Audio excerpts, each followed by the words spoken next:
Dragon's Dogma 2 is one of the most anticipated games of 2024, one of the big reasons being how unique this franchise is, because they'll take commonly used RPG systems and add a very unique twist to them, an example being the pawn system that I went over in my last video, and likewise we have the Vocation system, which is the class system for Dragon's Dogma 2, which is what I want to go over in this video. Now, Vocations are a really interesting way to create a class system that adds a massive amount of variation and build possibilities. And even though this is the equivalent to class systems from other RPGs, you're able to switch between any vocations you have unlocked, and to unlock further vocations, you'll have to basically increase your reputation with different Meister characters throughout the world that are basically masters of that vocation, and if you do enough quests with them or get enough reputation with them, you'll be able to unlock that new vocation. Now, vocations are split into different categories, and one of the main reasons you need to know these is because pawns can't use all of the different categories like the Arisen or player character can. So once you start the game, you'll choose between one of 4 starter vocations, those being the fighter, the archer, the thief, and the mage. And those are going to be your 4 base starter vocations, and pawns can also use any of those 4 vocations as well. And then in the next category, you have advanced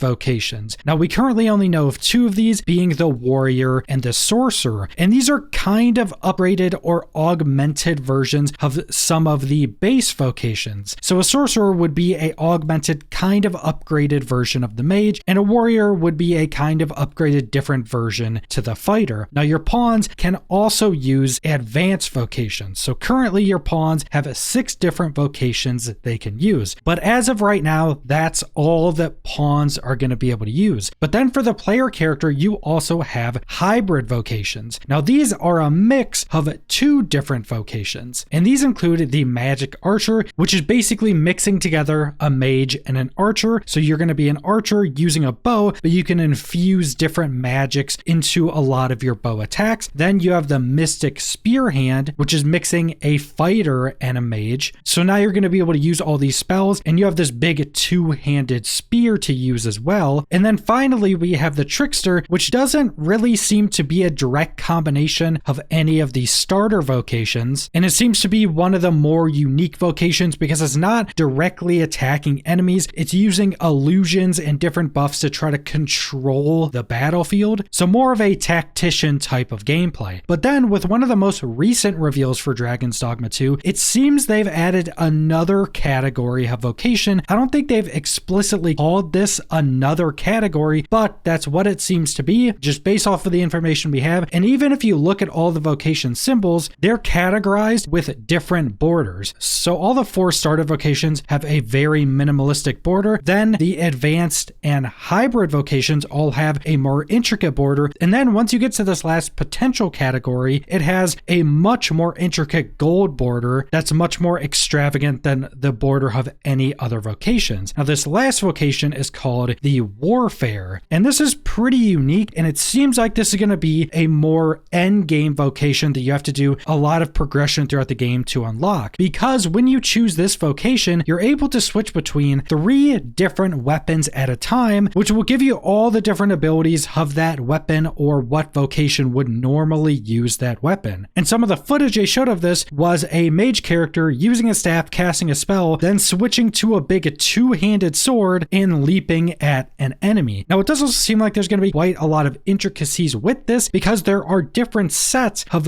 3 weapons you can use at a time. They showed a big 2-handed sword, so probably a warrior mixed with an archer, then also mixed with a magic archer. So you're also mixing not only like the starter classes together, but you can mix any of the different vocations together and use them on this one vocation. But this vocation is also going to have lower base stats, so the power of this vocation is going to come from knowing when to use all of your different abilities to make up for that lack of stats. And as mentioned, you'll be able to switch between any vocations you have unlocked on the same character, which is actually pretty important for the overall design of Dragon's Dogma. And just looking at a list of these vocations, you can tell how differently they're going to play compared to each other, but there's also going to be some progression and customization. Now, this information is assuming that Dragon's Dogma 2 is going to be very similar to the first game, which it seems like it's going to be. But with that being said, you're going to have weapon skills, core skills, and augments. Now, weapon skills are both tied to weapons and vocations. So some weapon skills will be able to be used between different vocations that can use that same weapon, but not all abilities are going to work like this. So maybe you have one ability that's used with this specific weapon on this vocation, and maybe another vocation uses that same weapon, but just because that second vocation can use the same weapon doesn't mean it can use that same weapon skill. So some weapon skills will be shared between vocations, some will not. But then you have core skills. Now these are pretty much directly tied to weapons, and any vocation that can use that weapon can use the same core skills. So if you have one vocation that can use a specific staff ability, every vocation that uses a staff can use that same core skill as well. And then finally, you have augments. Now augments are basically just vocation specific passives you can get that will buff up your character in different ways, whether that be through just buffing your stats or augmenting different abilities. Now we currently only know of the 10 vocations I went over in this video, and we don't know if there's going to be more vocations in the game on launch. I think 10 would probably be a good number if we don't see any more vocations, but there has been a lot of theorizing that there may be more kind of hidden vocations in the game on launch, and this kind of hinges on the fact that you have to unlock a bunch of these vocations through working with different meisters or masters of that vocation throughout the game, doing objectives or quests for them, and basically increasing your reputation until they teach you that vocation. So a lot of people are theorizing that there's going to be even more hidden vocations that they've never shown, that you have to go find some more hidden characters to unlock these other vocations. But the only vocations we currently know of are the 10 I went over so far. But I think that's a good base explanation of the vocation system for Dragon's Dogma 2, and I think this is a system that I'm most excited for. This is one of the things I love most about RPGs, all the different classes, all the different possibilities, build possibilities, and there's going to be so much of that in Dragon's Dogma 2, because so far you have these 10 different vocations, some that even combine the different vocations together. Then you also have your main pawn that can have a different vocation that you can mix together with your own vocation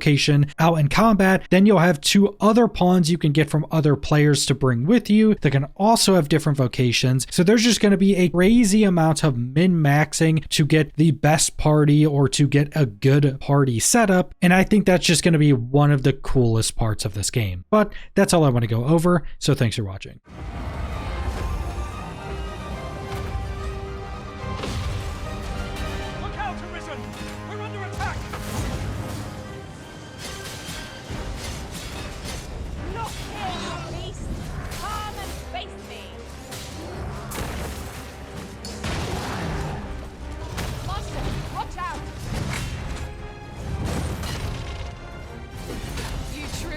Formidable, Arisen.